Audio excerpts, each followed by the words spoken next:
Ministerio de Defensa, específicamente donde siempre funcionaba el Centro de Operaciones de Emergencia Nacional, el COE. Hemos estado en reiteradas oportunidades en este lugar cuando veíamos la atención de, por ejemplo, la emergencia generada por el niño costero. Aquí nos reunimos con el Consejo de Ministros para entablar comunicación directa con los gobernadores regionales de las zonas afectadas. También cuando ha habido sismos de magnitud importante y que hemos tenido que establecer coordinación con las autoridades de las áreas afectadas por los sismos. También estamos en el Centro de Operaciones de Emergencia Nacional, el COE. Y es que aquí en el Ministerio de Defensa tienen las instalaciones y la conectividad necesaria para establecer este tipo de contacto a nivel nacional. Y en esta oportunidad, en estas circunstancias especiales por las que vive el Perú y el mundo, en medio de una pandemia, que una de las indicaciones que tenemos que respetar obligatoriamente todos los peruanos, todos los ciudadanos, autoridades o no, es de mantener el distanciamiento social.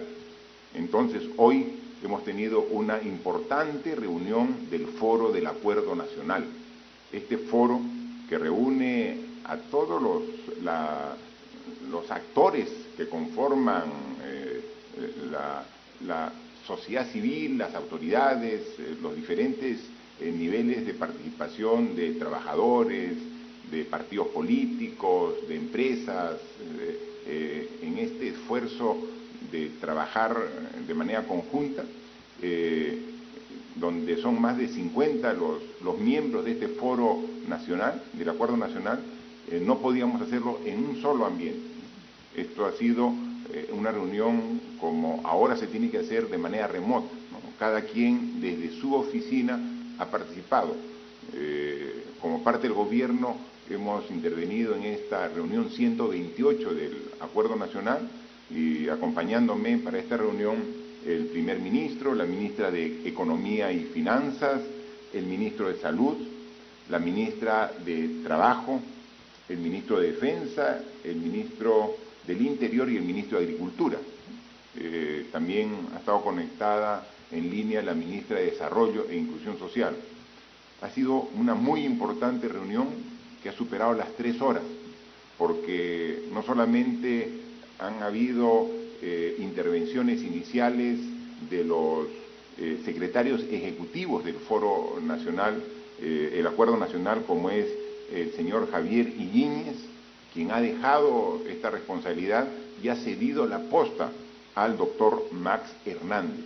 Ambas personalidades sumamente respetadas por toda la ciudadanía, por sus características, no solamente intelectuales, profesionales, sino personalidades que concitan el diálogo, que promueven la búsqueda de consensos, y en este espacio del Foro del Acuerdo Nacional su participación ha sido muy importante, ¿no? El doctor Iñiguez cede la posta al doctor Hernández y hoy hemos tenido una amplia reunión donde el tema ha sido precisamente la pandemia que vive el mundo y en este caso específico nuestro país referido al COVID-19.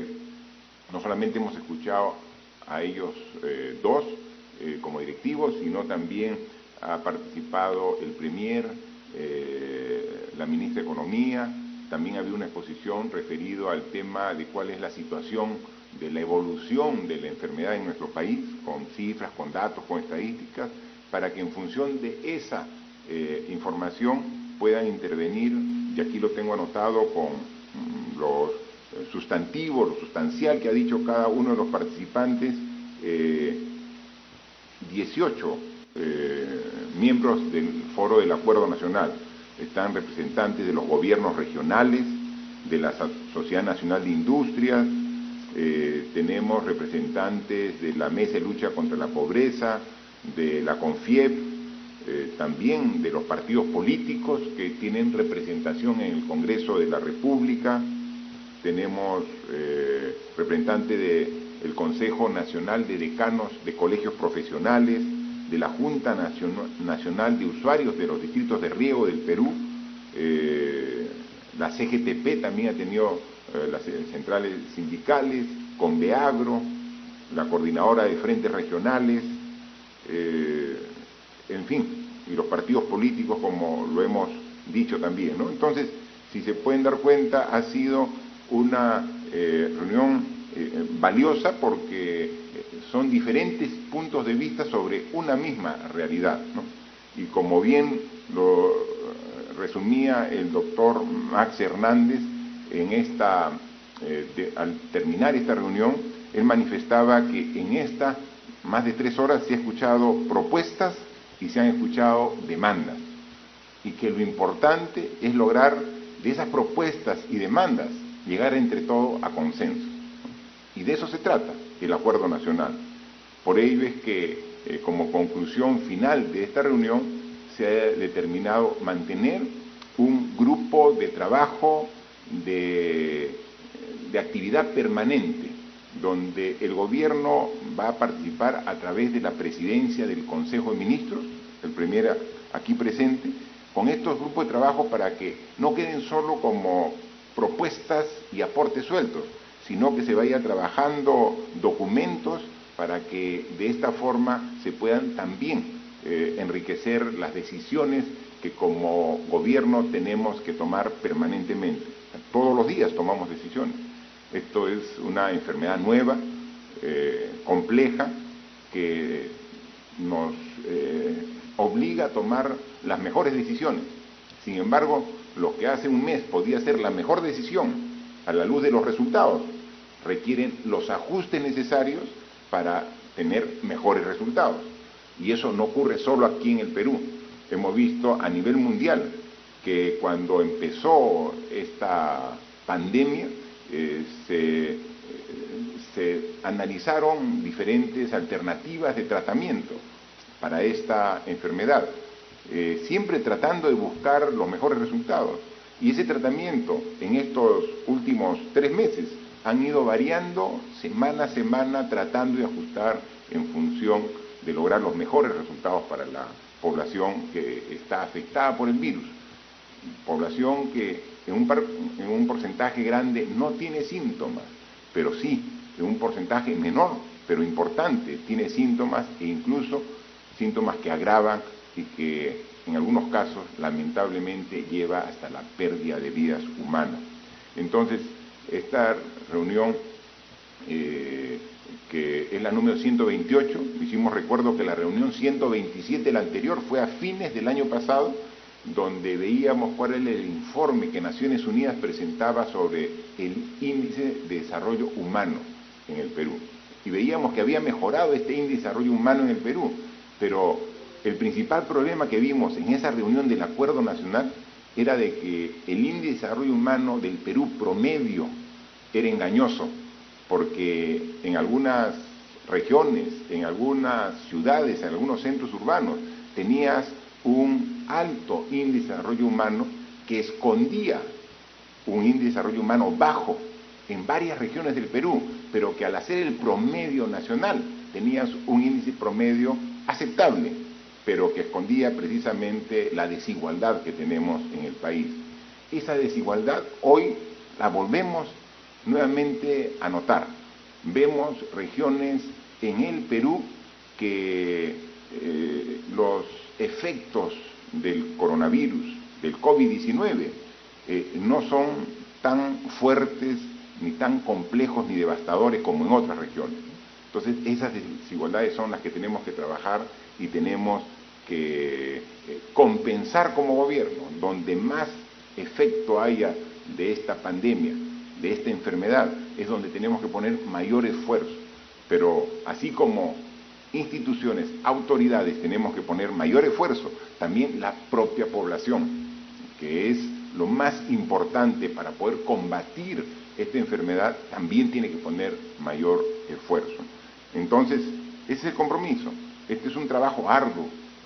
Esto nos obliga a renovar día a día los esfuerzos. Cada día nos ponemos nuevas metas, nos ponemos nuevos objetivos y comenzamos a trabajar duro para alcanzarlo, vamos encontrando algunos resultados que dan cierta luz de esperanza y eso nos fortalece, pero también vemos algunos resultados que no son necesariamente los que esperamos, pero eso no nos desanima, también nos fortalece, porque tenemos que seguir trabajando hasta lograr el objetivo. Y por eso que hoy, cuando vemos que 5 de mayo, ¿no? Estamos 5 de mayo y hay que tener en cuenta que estamos ya en plena estación de otoño, ¿no? Y podemos ver de que el clima ya va cambiando, y va cambiando aquí en Lima, la capital de la República, como va cambiando a nivel nacional, y eso nos obliga a ser incluso más cuidadosos de lo que estamos haciendo. Estamos a mes y medio del inicio del invierno, ¿no? Y el invierno ya de por sí trae friaje, trae heladas, que todos los años, sin coronavirus, genera problemas en la salud de las personas. Entonces, la situación de entrar a una temporada fría, sumada a una enfermedad como la que estamos sufriendo en el Perú y en el mundo, hace que tengamos mucho mayor cuidado. Estamos trabajando en ello, y hay algunas alertas de heladas en algunas regiones del país, y entonces tenemos que seguir trabajando, y eso no hace otra cosa que obligarnos a redoblar los esfuerzos en cada una de las acciones que hacemos. La información que nos dan al día de hoy es que ya hemos superado las 400.000 personas muestreadas, ¿no? Hace poco más de un mes hablábamos de 20.000 personas muestreadas, imagínense, y ahora tenemos más de 400.000, y la cantidad de muestras diarias que hacemos en personas es ya alrededor de 20.000, hemos superado incluso la meta que nos habíamos propuesto inicialmente con el Ministerio de Salud, y eso nos muestra resultados como que a la fecha tenemos 51.189 pruebas que han arrojado como positivo, ¿no? Y que de esas 51.000 pruebas positivas tenemos 5.509 pacientes que se encuentran hospitalizados en los diferentes hospitales de salud, del MINSA, de Lima, de regiones, de las Fuerzas Armadas, de la Policía. Y hay ya 709 pacientes que están en las unidades de cuidados intensivos. Pero todavía seguimos incrementando la oferta de camas UCI. Y esta semana van a llegar el primer lote de los ventiladores mecánicos que fueron adquiridos al inicio de esta enfermedad, y adicionalmente también ya se ponen en servicio los primeros ventiladores mecánicos que han sido producidos aquí en el Perú, ¿no? La Marina de Guerra ya saca el primer lote y lo pone a disposición de los hospitales del Perú esta semana, y también se incorporan ya el primer lote de ventiladores que se compraron en China y que la semana pasada ya los entregaron. En consecuencia, cuando vemos que la cantidad de disponibilidad de camas UCI se va acortando, disminuyendo, otro esfuerzo más nos permite ampliar la oferta, como decíamos, para llegar en esta semana hasta las 1.000 camas UCI para poder seguir atendiendo.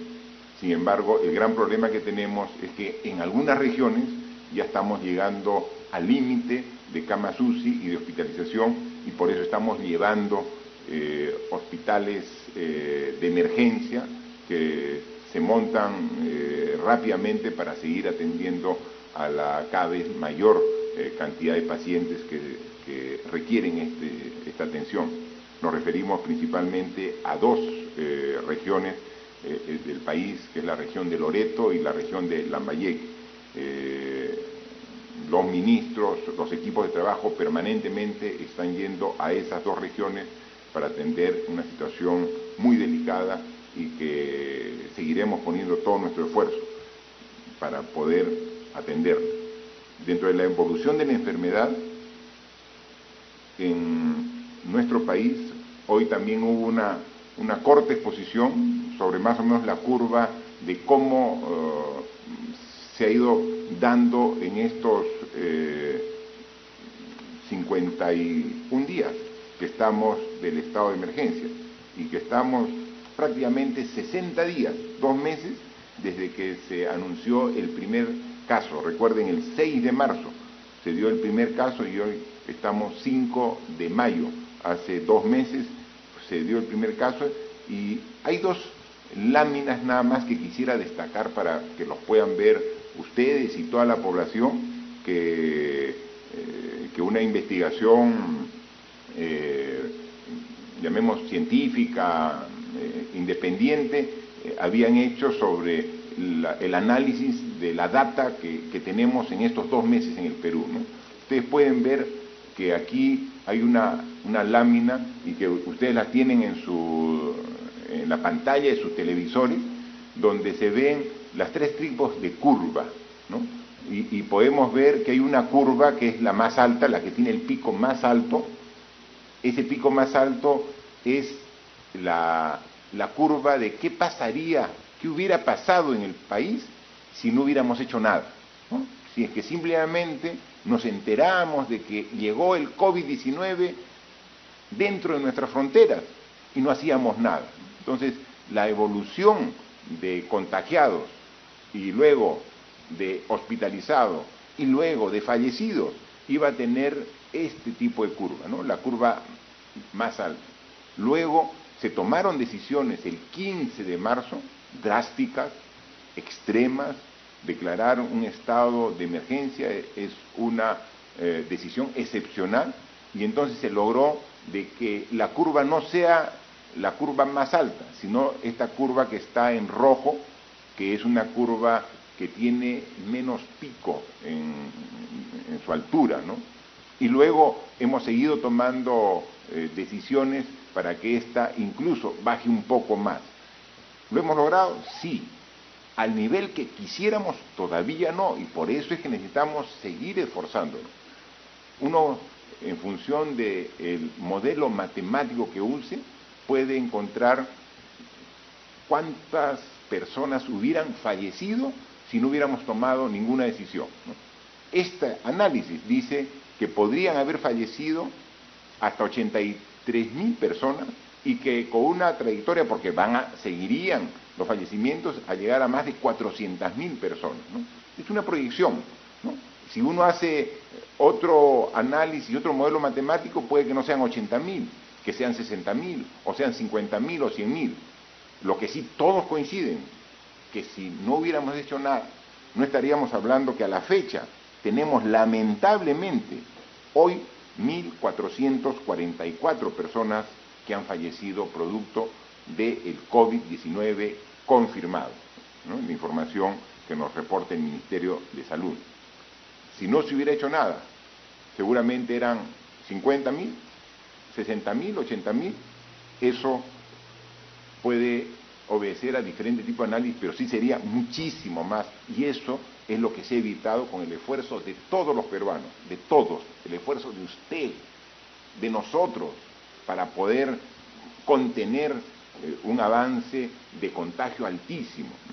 Porque el contagio se mide con un factor que los estudiosos lo llaman el factor R, el factor R.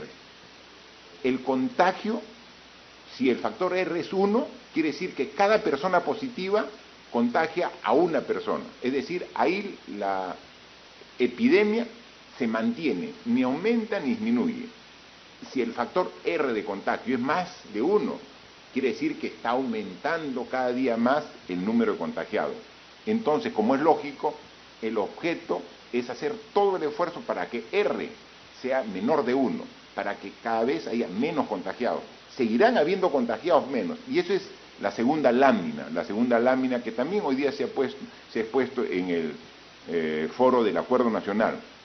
Y ahí pueden ver las diferentes etapas en las que hemos estado nosotros en estos últimos 2 meses, ¿no? ¿Qué pasaba el 15 de marzo cuando se tomó la decisión? El R en el Perú era de 3, es decir, cada persona que estaba contagiada con el COVID-19, en promedio, contagiaba a 3 personas.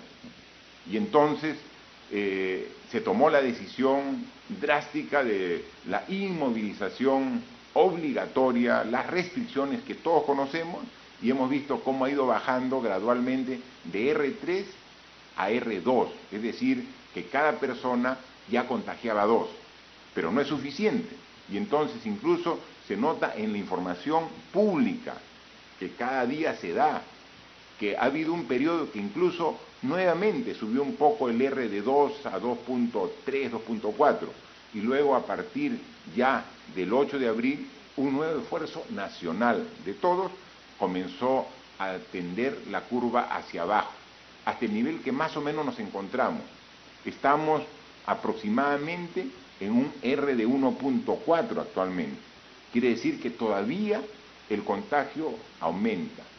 No a los niveles del inicio, que contagiaba R3, es decir, cada contagiado positivo a 3 personas, pero estamos todavía por sobre el R1, y ese es el esfuerzo que tenemos que hacer. Entonces, todavía este esfuerzo no lo hemos concluido. Entonces, tenemos que continuar en este esfuerzo de lograr contener esta epidemia. ¿Hemos avanzado bastante? Claro que hemos avanzado bastante, ¿no? Y por eso hemos tenido resultados que son completamente diferentes a los que hubiéramos tenido si no hubiéramos hecho nada. Pero todavía falta ubicar, como todos hemos visto, cuáles son los sitios donde hay gran aglomeración de gente, y ahí es donde está el contagio. Hemos visto en las entidades bancarias, en los bancos. Tenemos que todos hacer un esfuerzo para no hacer estas grandes concentraciones. Sabemos la importancia de poder cobrar el bono económico que como gobierno estamos dando, pero hemos dado varias alternativas para que no necesariamente tengan que ir al banco. Mucha gente incluso va al banco, no a cobrar, va al banco a averiguar si es que está considerado en el bono, cuando eso está a través de una llamada al teléfono correspondiente para determinar si tiene o no tiene ya la posibilidad de hacer el uso del bono, que como ahora ya salió el día de hoy el decreto de urgencia correspondiente, ya está la autorización del bono universal, con un esfuerzo para llegar a más de 6.800.000 hogares con este bono de 760 soles. Ya se está comenzando a pagar, eso está generando aglomeración en algunas entidades bancarias, pero tenemos que responsablemente manejar estos espacios para no generar focos de contagio. También existen focos de contagio en los mercados y estamos haciendo un esfuerzo. Ayer hemos tenido una reunión virtual como la que hemos tenido hoy en el Foro Nacional con los representantes de la Asociación de Municipalidades del Perú, la AMPE, y con esta asociación hemos visto los mecanismos para hacer un esfuerzo conjunto. Los municipios que tienen como su responsabilidad la administración y control de los mercados, para que nosotros a través del Ministerio de Agricultura podamos juntos, e incluso a través del Ministerio de Economía y Finanzas, dar los recursos económicos necesarios para que los mercados se mejoren, se ordenen, se modernicen. Sabemos que no podemos prescindir de los mercados, sino dónde la gente va a adquirir sus productos de primera necesidad, en los mercados, pero mercados que no sean focos de contagio, que no un vendedor que esté positivo esté contagiando a todos los clientes que van a adquirir los productos en ese mercado. Mercados con orden, con limpieza, mercados que permitan ir y tener la seguridad de que no vamos a contagiarnos. Ese esfuerzo tenemos que hacerlo y tenemos que continuarlo, o sea, tenemos que insistir en ese esfuerzo. Hemos avanzado bastante, sigamos avanzando lo poco que nos queda para decir de que ya tenemos controlada la enfermedad. ¿De quién depende? De nosotros. Vemos gente que cada vez más circula por las calles. No hemos aún terminado el estado de emergencia, no hemos llegado también al objetivo que tenemos de la tasa de contagio menor a 1. Entonces, ratifiquemos nuestro esfuerzo. Hemos visto de que la gente masivamente, cuando sale, lleva sus mascarillas, pero muchos las llevan y no se las colocan o se las colocan mal. Un esfuerzo de responsabilidad de todos, depende de nosotros, nadie más de nosotros, para poder terminar este último tramo que nos falta para poder superar esta difícil enfermedad. Motivo importante de esta reunión también, y se ha dedicado varios minutos a la ministra de Economía y Finanzas para que pueda exponer ante todos los integrantes del Foro Nacional todas las medidas que hemos hecho en estos 50 días. Medidas para apoyar a las instituciones de salud, es decir, cómo fortalecemos nuestra respuesta en salud, las medidas que hemos tomado para dar recursos para que nuestra policía, nuestras Fuerzas Armadas puedan dar la seguridad del caso. Hemos también, y ha hecho un resumen la ministra de Economía y Finanzas, de todo el esfuerzo que estamos haciendo para atender a las personas, porque si no está desarrollándose con normalidad las actividades económicas, las familias no tienen los ingresos necesarios y suficientes para mantenerse, y estamos haciendo diversos tipos de esfuerzos, no solamente el bono, sino también la disponibilidad de recursos que son de los propios trabajadores que tenían en algunas cuentas para que puedan disponer en esta época de crisis, en esta época de emergencia. Todo eso se ha explicado y también se ha tomado conocimiento, pero no solamente lo que ya hemos hecho, sino lo que planteamos hacer para que en este proceso, en la medida que vamos llegando a tener una tasa de contagio menor de 1, poder ahí también gradualmente y con el cuidado necesario, verificado, poder algunas actividades comenzar a iniciarlas para generar fuentes de trabajo que requiere toda la población. Pero ese es un proceso gradual.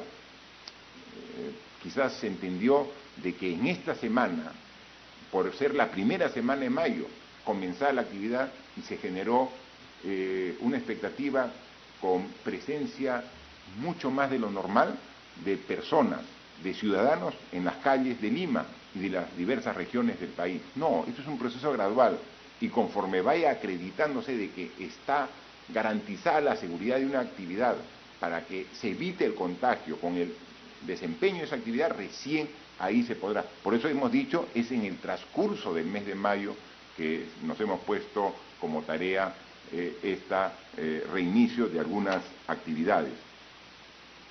Hay que incidir en los focos de infección, mercados, bancos y también en el transporte público. Estamos haciendo esfuerzos para, con el Ministerio de Transporte, el Ministerio de Agricultura, con el sistema financiero, ver qué medidas adicionales tomamos para evitar que esos focos de contagio sigan manteniendo alta la tasa a nivel nacional. Para ello seguimos trabajando en diferentes aspectos, y dos normas importantes que hemos aprobado en Consejo de Ministros y que paso a informar, es un decreto legislativo, no, es un proyecto de ley que hemos aprobado en Consejo de Ministros para que el Congreso lo apruebe. Hoy hemos ingresado este proyecto de ley al Congreso de la República para, a instancias del Ministerio de Justicia, dar algunas modificaciones y facilidades para que el Poder Judicial pueda hacer un análisis de estos más de 30.000 personas que están privadas de su libertad, pero que no están sentenciadas, que están en las cárceles, pero están sin sentencia, están en calidad de procesados. Entonces, en este momento, donde debemos analizar la problemática de diversos sectores, la problemática del INPE es una de las problemáticas que hay que darle una atención especial. Como Ejecutivo, estamos ya en un proceso de conmutación de penas sin indultos a personas sentenciadas, pero que por sus características pueden salir. Ya salió el primer grupo de personas, mujeres que están en situación con niños menores de 3 años ahí en la prisión, con sus hijitos pequeños, o mujeres que están embarazadas, o que están con enfermedades preexistentes que pone su situación muy comprometida, su situación de salud. Entonces estamos nosotros viendo, pero estamos trabajando con las personas que están sentenciadas, pero tenemos más de 30.000, que es más del 30% de las personas privadas de su libertad que están en condición de procesada. Para eso es que hemos presentado un proyecto de ley que esperemos que el Congreso de la República rápidamente lo apruebe para que el Poder Judicial pueda intervenir en esta situación tan delicada muy pronto, con la urgencia que se requiere esta situación. Adicionalmente, hemos aprobado un decreto de urgencia, específicamente el decreto de urgencia 1476, referido a la educación privada. Lo que queda absolutamente claro es que en el corto y mediano plazo las clases no pueden ser presenciales. Los alumnos de inicial, primaria, secundaria, de educación técnica superior, de educación universitaria, van a tener que hacer todavía por un buen tiempo las clases a distancia. Hemos hecho un gran esfuerzo a través del Ministerio de Educación para que estas clases en todas las instituciones públicas se hagan a través de Aprendo en Clase. Hemos visto los mecanismos, y estamos trabajando con los docentes para que interactúen con los alumnos, y sabíamos que al inicio iba a ser complejo y difícil, pero poco a poco la misma necesidad está generando los mecanismos de mejora continua para tener un dictado de clases que sea aceptado por los alumnos, por los padres de familia y en general por el sistema educativo. Pero la educación no solamente es la educación pública, también hay educación privada. Y había muchas quejas de padres de familia sobre que la educación privada, considerando que también es remota, un análisis simple concluye de que es menos costo y en consecuencia debería haber una disminución en la pensión de los estudiantes. Algunos colegios lo han hecho, otros no lo han hecho. Otros colegios han hecho una disminución de la pensión mínima, casi imperceptible. Y entonces, ¿cuál es lo correcto? ¿Cuánto debe de descontarse a la pensión de pasar a una educación presencial a una educación a distancia? Entonces, lo que establece este decreto de urgencia es la transparencia de la información. Tienen que hacer las entidades educativas privadas, tienen que hacer precisamente una justificación del costo de los servicios de educación que prestan. Y decir, miren, mi costo antes, cuando era presencial, y hacer un análisis de costo, hacer un presupuesto, era este. Y ahora que es a distancia es este otro, lo que justifica cuál es el descuento. Pero eso tiene que ser público y tiene que ser transparente para que los padres de familia, con el conocimiento de esta información, digan, estoy de acuerdo, acepto esta nueva pensión. Y los que no acepten tengan la posibilidad de cambiar de institución educativa. Pueden pasar a otra educación privada que sí les dé los costos que considere convenientes y adecuados el padre de familia, o incluso pueden pasar a la educación pública, que el Ministerio de Educación está en un proceso de abrir nuevamente las matrículas para poder aceptar a los alumnos de la educación privada que no les justifique a los padres de familia el costo de la pensión. Esto se ha aprobado hoy y ha salido publicado hoy en un decreto de urgencia para conocimiento de todos los padres de familia que estaban preocupados por este aspecto, ¿no? Es lo que queríamos dar a conocer el día de hoy. Un tema que también es de preocupación no solamente de las personas involucradas, sino de la población en general, es este intento muy importante de personas tratando de regresar a sus regiones de origen, ¿no? Estamos cada vez mejorando la forma de articulación entre nosotros como gobierno y los gobiernos regionales, y también ya involucrando a los municipios para que puedan recepcionar a sus paisanos, a sus coterráneos que quieren regresar a sus lugares de donde salieron alguna vez, seguramente con otro tipo de expectativas de vida, de trabajo, y ahora quieren regresar porque esta situación de crisis, de emergencia, es compleja para todos, y en consecuencia ya esta coordinación que al inicio fue difícil y que permitía el retorno de pequeñas cantidades de ciudadanos, y a través de un esfuerzo de la PCM, del Ministerio de Ambiente, que le hemos delegado esta responsabilidad a la ministra Fabiola Muñoz, ya se han logrado trasladar a sus regiones de origen a más de 19.000 personas. Y entonces seguiremos haciendo esfuerzo en la medida que haya la seguridad del caso del traslado y la seguridad del caso para evitar también que no sean un riesgo de contagio cuando regresen a sus propias regiones.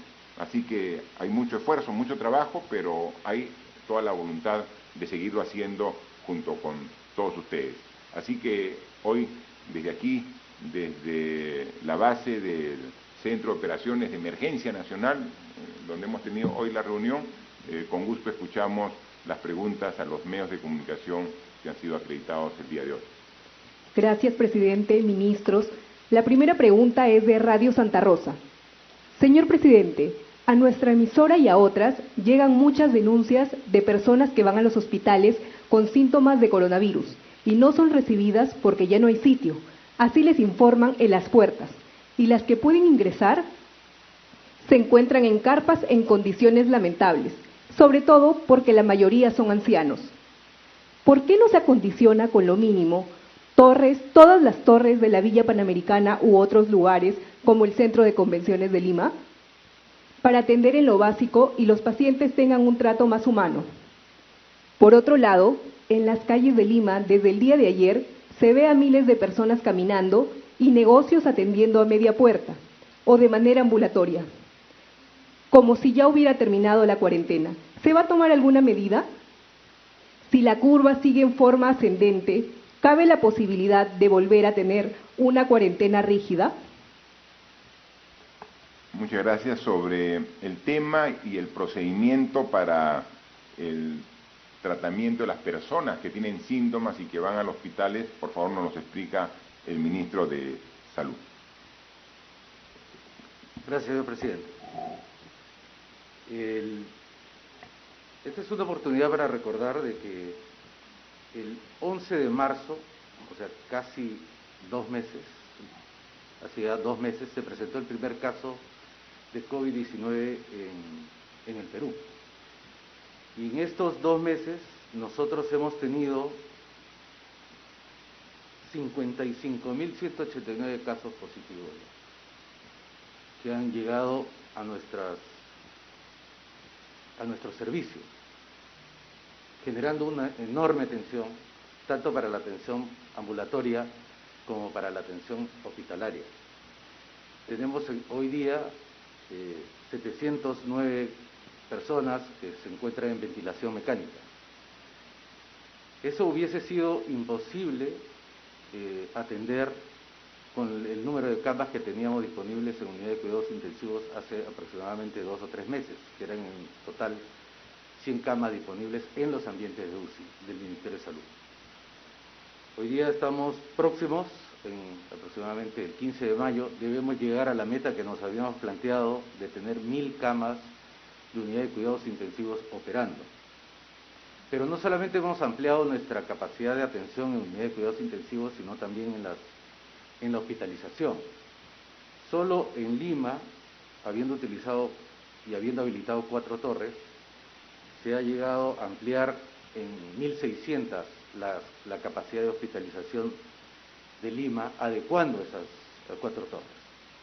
Este es un proceso progresivo y seguramente vamos a ir ampliando tanto con las otras torres como en el centro de convenciones que se ha mencionado en la pregunta y otras áreas que también están identificadas y están en pleno proceso de desarrollo del proyecto.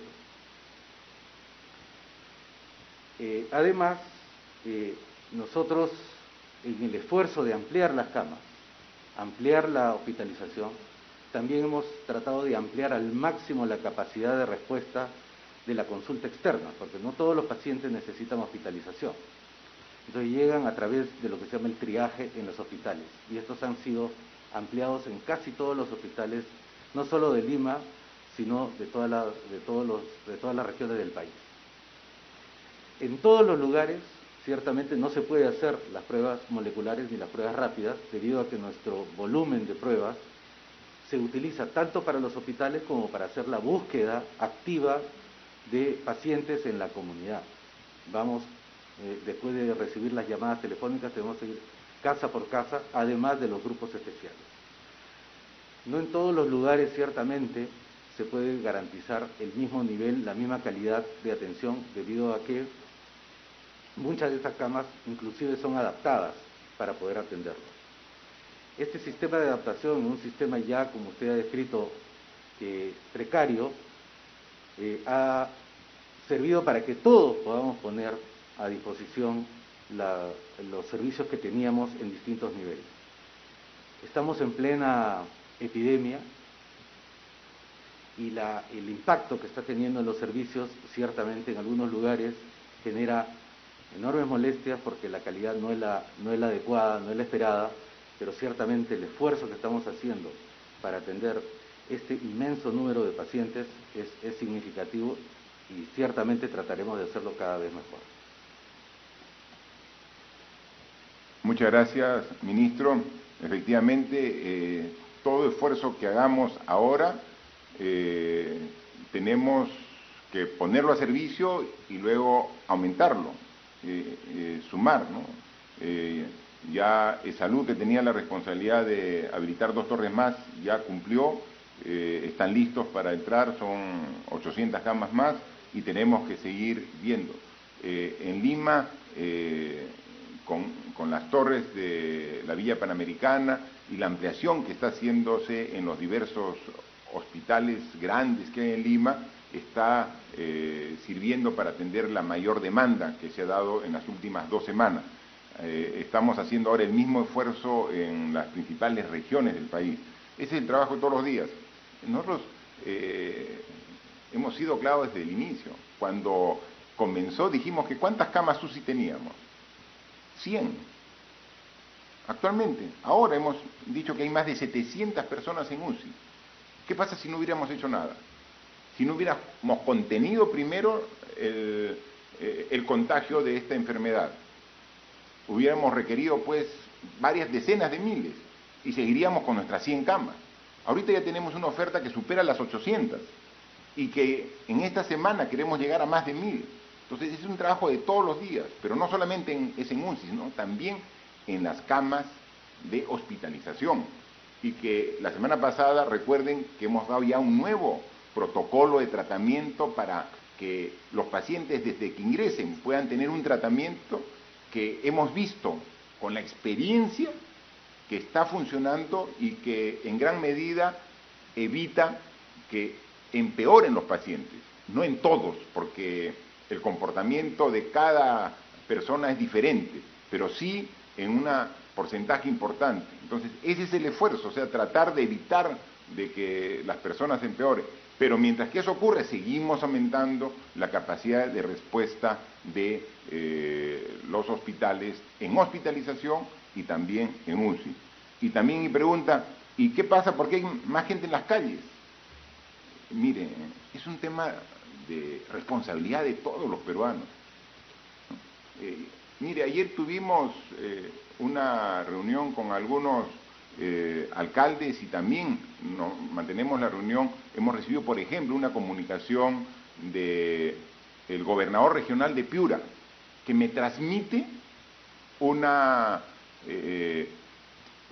comunicado del comando de Piura, el comando COVID de Piura, y que hace suyo el gobernador y me lo transmite. Y me dice, presidente, para solucionar el problema de Piura, como la gente no hace caso y sigue saliendo a la calle, mejor pongamos toque de queda una semana, las 24 horas del día, todos los días. O sea, ¿eso va a ser solución? O sea, impedir de que salga la gente las 24 horas del día, por 7 días de la semana, esa no es solución. Entonces, eso es, de alguna manera, decir, pongo mi futuro en manos de las Fuerzas Armadas, cuando el futuro está en manos de nosotros. O sea, el futuro está en manos de los ciudadanos. Es que yo voy a hacer tanto caso como policías hay en la calle. Yo voy a responder y voy a obedecer si hay Fuerzas Armadas. Si hay tanques, ya no salgo. O sea, así vamos a combatir una enfermedad tan compleja. O sea, es un tema de responsabilidad, porque soy responsable y no salgo. Y si salgo, salgo con las medidas de seguridad. Pero decir, miren, para cumplir las medidas necesito que haya más militares. Para hacer caso requiero más policías. O sea, por favor, ahí requerimos la participación de todos, las autoridades y la población. O sea, es un tema de responsabilidad. Entonces, no es que pongan más policías, pongan más efectivos de las Fuerzas Armadas para poder cumplir, y ahí ya no salgo. O sea, cuando salimos, no estamos engañando a la autoridad, no estamos engañando al policía, no estamos engañando al soldado, nos estamos engañando nosotros, y estamos contagiando. Y después vemos hospitales abarrotados, después vemos UCIs abarrotados, después vemos cantidad de personas fallecidas. O sea, ¿y por qué no relacionamos personas fallecidas con irresponsabilidad en las calles? Esa es la relación directa. ¿Hemos mejorado? Claro que hemos mejorado. Y por eso yo siempre felicito el esfuerzo enorme de la mayoría de la población. Miren cómo hemos mejorado si no hubiéramos hecho nada. Pero tenemos, no ahora, no es que se levante el estado de emergencia y regrese a la normalidad, ya no hay normalidad.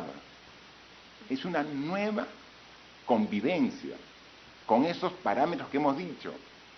No es que se levante el estado de emergencia y dejo de usar mascarilla en la calle, que se levantó el estado de emergencia, ¿qué hacemos? Que ya se levanta, una fiesta. No hay reuniones sociales, no podemos juntarnos hasta que no esté derrotada la enfermedad y que esta epidemia o pandemia, porque ya es a nivel global, sea derrotada o con una cura o con una vacuna.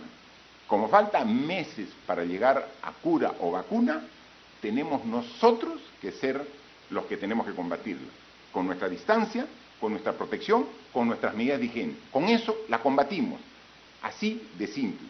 ¿Y de quién depende? De todos los ciudadanos, de nadie más. De nosotros depende que podamos combatir esta enfermedad. La segunda pregunta es de Radio Chévere desde Huaraz. Señor presidente, Huaraz no cuenta con un hospital de nivel para afrontar los casos de COVID-19, debido a las exigencias técnicas del PRONIT y los sucesivos actos de presunta corrupción que han dejado las gestiones de los gobiernos regionales anteriores. ¿Es posible que el Ejecutivo pueda destinar un presupuesto para su construcción post-COVID? Al igual que la región Loreto, el Hospital de Huaraz no cuenta con una planta para producir oxígeno y eso empeora la capacidad de respuesta de los profesionales de la medicina. ¿Es posible un trabajo articulado entre el gobierno central y el gobierno regional para efectuar su implementación? La situación de los establecimientos penitenciarios han generado un alto grado de hacinamiento, por lo cual se requiere de urgentes medidas sanitarias. En Huaraz ya son 4 los internos fallecidos. ¿Es posible la atención de una urgente reforma del sistema penitenciario para evitar esta situación? Igual, por favor, ministro de Salud, la parte que le corresponde de la pregunta y luego complementa también el premier, por favor. En relación con la región, nosotros tuvimos la semana pasada una reunión con el gobierno regional y con el director de salud de la región, en el cual se nos presentó el conjunto de inversiones que ha hecho la región para mejorar su capacidad de respuesta en atención de salud. Y efectivamente la región ha invertido o está en proceso de inversión de cerca de 60 millones de soles, una de las inversiones más fuertes que que se pueda ver en lo largo de todas las regiones, destinando parte del canon a unos proyectos de inversión para reposición y reparación. En materia del hospital, efectivamente, tenemos dos ángulos en la pregunta. Uno es el hospital propiamente dicho, que hemos dado indicaciones en esa misma reunión al PRONIS para que evalúe si este proyecto es viable en materia de mejoramiento de la infraestructura actualmente existente o de un nuevo hospital en esa zona. En relación con el equipo de oxígeno, no solamente para ese hospital, sino para el resto del país, y dada justamente la experiencia dolorosa que estamos viviendo en Loreto, estamos redireccionando algunos fondos, pero fundamentalmente asistencia técnica para que conjuntamente con las regiones podamos utilizar saldos de balance que se encuentran en los presupuestos de las regiones y poder invertir rápidamente en el desarrollo de plantas de oxígeno medicinal en donde así se requiera. Muchas gracias. Sí, presidente, gracias. La situación y realidad de los distintos penales del país casi es uniforme, hacinamiento básicamente. Tenemos 68 penales, una capacidad de 39.000 internos y sobrepasa los 97.000 internos. Y hay dos dimensiones de la respuesta que estamos dando como gobierno. Primero, respuestas normativas institucionales y lo segundo son respuestas de salud. En el tema inicial hemos emitido ya un decreto de urgencia para liberar un porcentaje importante de deudores alimentarios que una vez pagada el 100% de ese adeudo quedan en libertad. Ya superan en estos momentos los 300 internos que han hecho uso de esta potestad y han quedado en libertad.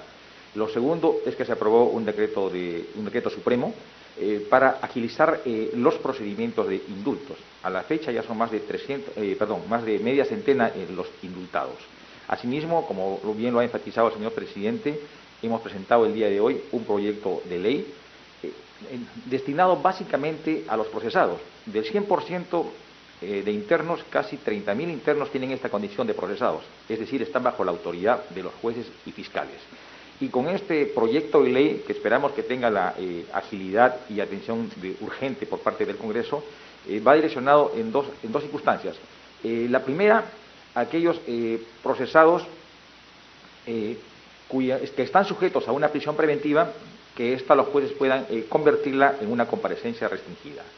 Y también el segundo componente es que aquellos sentenciados con penas menores a 8 años, esta puede ser sujeta a una conversión en lo que es el llamado trabajo comunitario.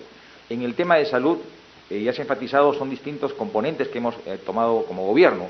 Primero, que es el equipamiento e implementación con lo que son insumos tanto para el personal como para los internos. Lo segundo, se ha instituido un comando de COVID-19. Lo tercero, se está contratando más de 300 médicos y enfermeras. Lo cuarto, se ha acudido a una fumigación masiva de todos los establecimientos penitenciarios. Lo quinto, se han habilitado espacios en los propios penales para tener una atención focalizada en aquellos internos que están sujetos a lo que es el contagio. Lo sexto es que un número importante de pruebas rápidas han sido puestos a consideración del INPE para que en una primera etapa pasen por esta prueba los agentes penitenciarios. Y asimismo se ha dotado de más de 100.000 mascarillas renovables, ya no solo para los agentes penitenciarios, sino también para los internos. Hay un hecho que destacar. Un primer foco de atención fue el penal del Callao, Sarita Colonia, donde hay resultados bastante interesantes. Con tratamiento médico se han recuperado un número importante de internos que estaban sujetos a este contagio. Pero la pregunta incide en un tema de fondo, ¿no? Una reforma penitenciaria. Y bien lo ha dicho el señor presidente en la reunión que hemos tenido a horas de la mañana con la Guardia Nacional. Esta dura lección que significa esta enfermedad también nos da una gran oportunidad de poder abordar con prontitud a la solución de problemas estructurales. Y el sistema penitenciario es un problema estructural. Por eso se hace necesario hablar de la reforma del sistema penitenciario. Y aquí tenemos un delicado contencioso, porque tradicionalmente el tema penitenciario era una materia vedada, prohibida, y simplemente se restringía a elevar penalidades. Cuán importante hoy que todos los sectores se sientan involucrados, sensibilizados y que nos permitan asumir como una política de Estado una revisión de lo que significa en estos momentos el sistema penitenciario para nuestro país. Tercera pregunta de Huilas TV. Una reciente encuesta habla de la aprobación en su gestión con un 82%. Sin embargo, en la práctica, la realidad demuestra que aún hay falta de reacción en algunas regiones como Iquitos con la falta de oxígeno. A esto se le suma que ya se acerca el levantamiento de la cuarentena, pues la gente sigue saliendo a las calles. ¿Qué estrategias va a tomar el gobierno ante esta situación? ¿Cuáles serán los nuevos protocolos ante la ola de contagios? ¿Cómo van a contener el virus sin la cuarentena? Si nos podría el ministro de Salud dar algunas referencias del esfuerzo que estamos haciendo para atender la crítica situación que hay en la región Loreto, en la ciudad de Iquitos, que hace referencia la pregunta. Sí, bueno, a mis compatriotas de Iquitos sirva esta oportunidad para solidarizarme con la crítica situación que se viene viviendo con la presentación de la epidemia en esa zona, especialmente con mis colegas, amigos. Yo el día de ayer tuve la oportunidad de visitar algunos establecimientos de salud y dentro de los establecimientos de salud la zona de hospitalización, incluso la unidad de cuidados intensivos, donde tengo un muy amigo mío viviendo un drama en ese hospital. Las fallas que nosotros estamos viviendo en Iquitos son en verdad multiorgánicas, que ha dejado a la ciudad y al hospital sin un abastecimiento permanente de un elemento vital para tratar a nuestros pacientes, que es el oxígeno. Ante esa situación, nosotros hemos comprado en Lima y estamos determinando un puente aéreo de 9.000 metros cúbicos de oxígeno y todos los días está saliendo un vuelo con 60 balones de oxígeno para asistir a nuestros pacientes y a nuestros colegas. Siento mucho, valga el momento de decir que hemos perdido 5 profesionales en Iquitos, 3 de ellos profesionales médicos. El día de ayer, cuando estuve, había muerto un bachiller de medicina, el día de hoy ha muerto otro colega nuestro. Y hemos establecido ese puente aéreo para poder apoyarlo, pero inmediatamente también hemos destinado con fondos del gobierno regional 1.200.000 soles para poder establecer lo más rápido posible, esperemos que dentro de los próximos 15 días, 2 plantas intermedias de producción de oxígeno. Hemos, junto con el Ministerio de Defensa y con la ministra de Producción, que también estaba ahí, hemos evaluado la habilitación de 2 plantas que se encuentran en Andoas y en Trompeteros para transformarlas rápidamente en productoras de oxígeno. Hacen oxígeno comprimido en este momento, pero se puede habilitar, según nos han informado, para producir oxígeno medicinal. Hemos tomado contacto además con la sociedad civil, que hizo una movilización importante de fondos para construir una planta dentro de la ciudad de Iquitos, y hemos puesto a nuestros técnicos también a disposición para asesorar la implementación de estas plantas. Sin embargo, somos conscientes de que estos son a 2, 3 y hasta 4 semanas en que todas estas iniciativas, más unidades de apoyo eléctrico, porque durante el fin de semana las plantas de producción de oxígeno que se encuentran en Iquitos fallaron por fallas en el sistema eléctrico de la ciudad. Entonces también vamos a intervenir para que se mejore la dotación de electricidad que estas plantas procesadoras de oxígeno requieren. Además, señor presidente, compatriotas en Iquitos, nosotros seguiremos movilizando ingentes cantidades de equipos de protección personal. Esa es una de las regiones donde hemos hecho más vuelos de apoyo a nuestros colegas, a nuestros trabajadores, y somos plenamente conscientes de la situación que se está viviendo ahí. Continuaremos movilizando oxígeno, equipos, medicamentos a esa zona. En cuanto a las nuevas estrategias, en Iquitos hemos podido observar que ya están implementando los nuevos protocolos de atención, tienen los medicamentos para poder desarrollar eso en el primer nivel de atención, con todas las limitaciones. Hemos determinado además que va a salir un nuevo contingente de profesionales, médicos, enfermeras y también tecnólogos médicos de diversas especialidades para apoyar los esfuerzos que ahí se vienen realizando. No es una tarea fácil, pero no cejaremos en nuestro esfuerzo de apoyarlos día a día.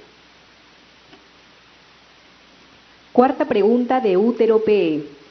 El señor Juan José Santibáñez Antúnez, designado como jefe de gabinete de asesores del Ministerio del Interior, ha sido un defensor de policías involucrados en casos de corrupción como los intocables ediles, el Escuadrón de la Muerte, los babies del Fundo Oquendo y la red de protección ilegal al ex asesor montesinista Óscar López Beneses.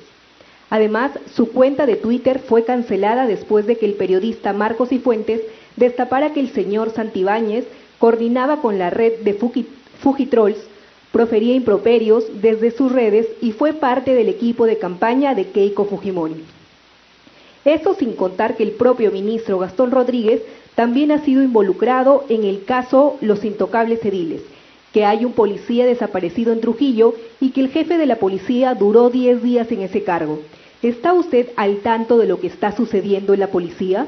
¿Habrá una conferencia especial para explicar la situación en la PNP? Pediría al ministro del Interior que responda a esa pregunta. Gracias, presidente. Un saludo a los conciudadanos.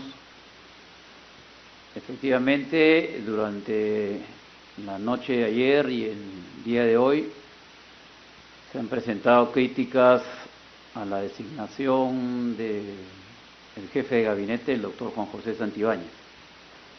Un abogado con amplia experiencia en los temas de derecho de policía, con 4 maestrías internacionales, un doctorado, y que ha participado en algunos casos de defensa de policías que han tenido alguna problemática en cuanto al desarrollo de su función. La evaluación que hace el Ministerio del Interior es permanente y en ese sentido también debo de comunicar a la opinión pública que el doctor Juan José Santibáñez fue aquel que defendió el caso emblemático y que resultó una cruzada nacional en el caso del suboficial Elvis Miranda, en Piura.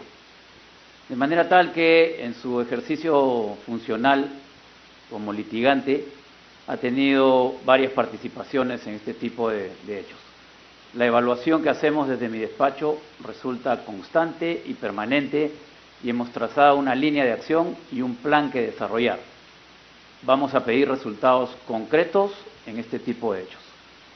De igual forma, referente a mi involucramiento con el caso de los intocables ediles, quiero aclararle a la opinión pública que no tengo absolutamente nada que ver, no fui comprometido en la investigación, en ningún momento me llamó la Fiscalía. Respecto al tema relacionado con el comandante general, estamos, como todos estamos viendo, viviendo una pandemia, es una situación completamente sui generis y atípica, que necesita de acciones inmediatas, de decisiones contundentes, y en ese sentido hemos hecho una rápida evaluación, apostando por designar a un oficial general con especialidad en orden público. Es momento de tomar decisiones y de asumir responsabilidades. Y creemos que en ese sentido la designación del general Héctor Loaiza Arrieta contribuirá a lo que se viene posteriormente cuando se levante la cuarentena y en las acciones que la Policía Nacional del Perú desarrolla a lo largo y ancho del territorio nacional. Solamente complementando la respuesta, la disposición que di yo al ministro del Interior cuando asumió el cargo fue absolutamente claro. Fue una disposición que, entre muchos aspectos que tenía que ver en esta institución tan importante en estos momentos y en el acontecer de la vida del gobierno del Estado, como es la Policía Nacional, tenía que ver principalmente 2 temas. Investigar a profundidad las denuncias de hechos de corrupción que se han dado en los últimos días o semanas en la policía. En esta etapa de la emergencia nacional se ha tenido que hacer adquisiciones de manera rápida para poder precisamente estar preparado en una circunstancia tan especial. Pero atender rápido, con diligencia, con efectividad, no significa con procedimientos ilegales, no significa con actos de corrupción. Entonces, la indicación y la primera disposición que le he dado al ministro es un trabajo de verificación, investigación y denuncia de los casos de corrupción, ¿no? Y eso vamos a estar vigilantes que se haga desde el gobierno. Y lo segundo, una mejor atención al personal policial. Hemos sido testigos, como todos los peruanos, de una falta de atención adecuada. Al estar expuestos los policías, como todos los trabajadores de primera línea en esta emergencia que nos lleva a esta enfermedad tan contagiosa, están expuestos a que puedan ser contagiados, ¿no? Hay que tener más cuidado para no contagiarse. Pero si el caso fuera que se contagie, tienen que ser atendidos de manera adecuada por la institución, y no se estaba haciendo ello. Entonces, esos dos casos y esos dos temas han merecido una indicación específica de mi parte al ministro de este trabajo de lucha contra la corrupción al interior de la policía, dadas las graves denuncias que se han dado de malos manejos en las últimas semanas, y un trato adecuado, digno, a la Policía Nacional, que merece todo nuestro respeto en el cuidado y el orden de la seguridad de todos los ciudadanos. Última pregunta de Radio Madre de Dios desde Puerto Maldonado.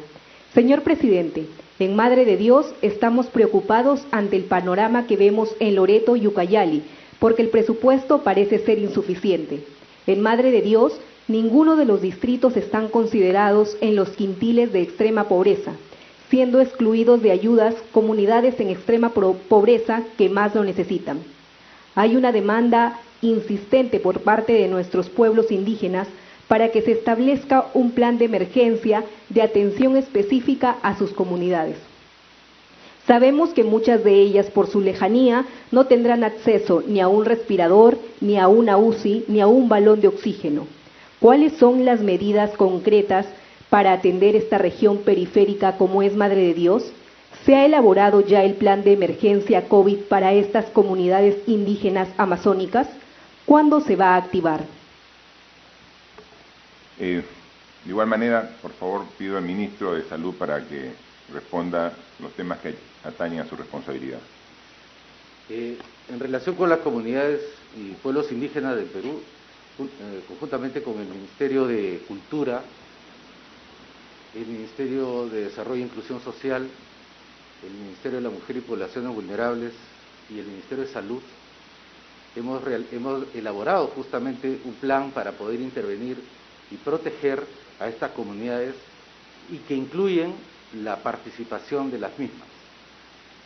La intervención, sin embargo, depende de la capacidad de la organización del sistema de salud en cada uno de estos lugares, sea Loreto, Ucayali, San Martín, Madre de Dios, entre otras. La capacidad para movilizar los recursos se mide de manera conjunta con los gobiernos regionales y las direcciones de salud. El desarrollo de la implementación de estas actividades tiene diferente nivel de evolución. En el caso de Loreto, por ejemplo, esta ya está, justamente el día de ayer estuve en una conversación con el doctor Minaya, director de la región de Loreto, para ver cómo estaba la implementación de este plan, y se encuentra, digamos, en pleno desarrollo. En el caso de Madre de Dios, debido a que todavía la epidemia está en sus fases iniciales, el desarrollo de las mismas no es tan avanzado como en Loreto o Ucayali. El plan no solamente incluye la atención, por supuesto, sino por lo que se ha mencionado, por la lejanía, tiene un fuerte énfasis en la prevención y en el diagnóstico temprano. la implementación de cada localidad, de cada distrito, de cada provincia, de cada región, es una cosa que estamos monitoreando y ciertamente continuaremos con los esfuerzos, así como se hace en las zonas urbanas, para poder desarrollarlo. El día de mañana, junto con el Ministerio de Cultura, tenemos una conferencia virtual con los representantes de las poblaciones indígenas y las comunidades nativas para poder afinar lo que venimos haciendo. Muchas gracias. Miren, ya estamos a 50 días del estado de emergencia. Los resultados se pueden ver y se explican en función de análisis que hacen expertos y que podemos acceder todos. Y los resultados no solamente son los que se muestran ahora, sino son los que tenemos que proyectar al futuro. Lo dijimos desde el inicio y lo ratificamos ahora. Esta enfermedad no es una enfermedad de un mes, ni 2 meses, ni 3 meses. Nos tiene que obligar a prepararnos para una etapa que es la que estamos actualmente viviendo, que es la etapa de propagación de la enfermedad y con esfuerzos de contención que hacemos las instituciones y la población. Luego va a haber una segunda etapa, que es una etapa intermedia, donde tratamos de recuperar las actividades previas al inicio de esta epidemia. Y luego, a partir del próximo año, es donde planteamos nuevamente el retorno a esa senda de progreso y desarrollo que queremos todos los peruanos. Y esta etapa es difícil, es compleja. Nunca lo hemos negado. Y si no tenemos completa conciencia de ello, podemos confiarnos. Y lo peor que puede pasarnos a los peruanos es confiarnos. Hemos visto que algunos países que tienen esta enfermedad con unos meses o quizás semanas de anticipación, cuando ya la estaban superando, se confiaron y nuevamente hay un rebrote que nuevamente sume a la población en el dolor y en la muerte. Entonces, lo que tenemos que hacer responsablemente todos es ser conscientes de que el futuro está en nuestras manos. En nuestras manos. Depende de nosotros, de todos, de la unidad de los peruanos. Justo es en estas épocas, las más difíciles, donde salen voces discordantes, donde salen voces de desaliento y que tratan de contagiar ese desaliento en la población. Y eso sería lo peor que nos pueda pasar como sociedad. En uno de sus análisis, la ministra de Economía me decía de que la consecuencia económica de esta crisis puede ser similar a la consecuencia económica que tuvo el Perú después de la Guerra del Pacífico, la guerra con Chile. Imagínense, una guerra convencional, una guerra de ejércitos, una guerra que generó muerte, destrucción, pero dejó mucha pobreza, porque se cayó completamente la economía y 2 años estábamos con indicadores bajísimos. Esas consecuencias que tuvimos hace más de un siglo son similares en la situación económica que podríamos tener. ¿Y qué reflexión podemos hacer de la guerra del Pacífico? La guerra con el vecino país del sur, ¿no? En ese tiempo la encaramos divididos. Ese fue nuestro principal error, divididos, cuando deberíamos estar todos juntos, con un solo objetivo, responsablemente, sabiendo que iba a haber bajas, pero con una convicción de salir adelante todos juntos. Nos dividimos los peruanos. Y quizás algunos amantes de la historia tienen más vivos esos recuerdos, o quizás otros como yo, que soy del sur, vengo de la frontera al sur del Perú, muy cerca precisamente al vecino país del sur. Y entonces uno ahí ve que perdimos territorio, perdimos futuro, perdimos familiares, perdimos vidas por estar desunidos. Y seguramente en esa oportunidad, como ahora, habían estas voces de desaliento, de desánimo, voces que en vez de apoyar y decir en qué ayudo, ¿no? Es voces que vienen siempre a cuestionar cualquier esfuerzo que se haga. Alguien dijo por ahí, presidente, usted que tiene 82% de aprobación, eso es absolutamente irrelevante, ¿no? No tiene nada que ver. Eso, aquí lo que interesa no es la aprobación que tenga, eso es irrelevante. Es más, tienen obviamente toda la libertad y potestad de hacer este tipo de encuestas, ¿no? Yo preferiría que vayan enfocados a qué hacer como sociedad para lograr esta unidad que nos hace falta. Tenemos resultados que pueden ser mucho mejores y vamos a insistir en ello. No vamos nosotros en ningún momento a disminuir nuestro esfuerzo, porque sabemos que esto es un trabajo de largo aliento. Si alguien por ahí quiere tirar la toalla, que lo haga. Si alguien por ahí quiere abandonar el esfuerzo, que lo haga. Nosotros no. Nosotros nos debemos al pueblo y vamos a estar al lado de él en todo momento, y más en estos momentos difíciles, cuando vemos las muertes, cuando vemos sí ya las faltas de camas, ¿no? Cuando vemos que algunos sistemas del Estado peruano ya no alcanzan para atender todo lo que requerimos. Ahí es donde necesitamos a los verdaderos peruanos, a los que quieren cambiar el Perú, ¿no? Pueden haber otros que sí, desde el balcón, se puedan criticar. Es muy fácil desde afuera, y nunca tomó ninguna decisión, o no tomó las decisiones correctas cuando debió hacerlo. Critiquen, que sigan criticando. No nos van a bajar el ánimo, no nos van a quitar el esfuerzo, no nos van a disminuir la convicción de trabajar por el Perú.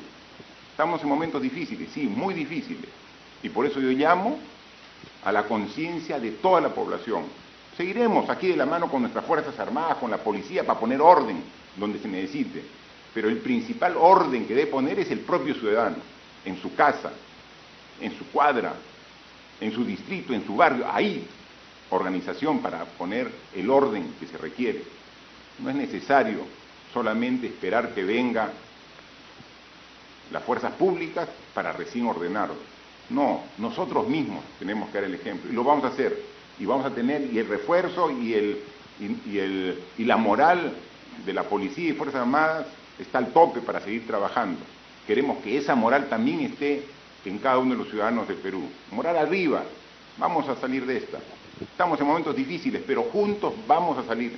Tengan esa convicción que juntos lo vamos a hacer. Muchas gracias.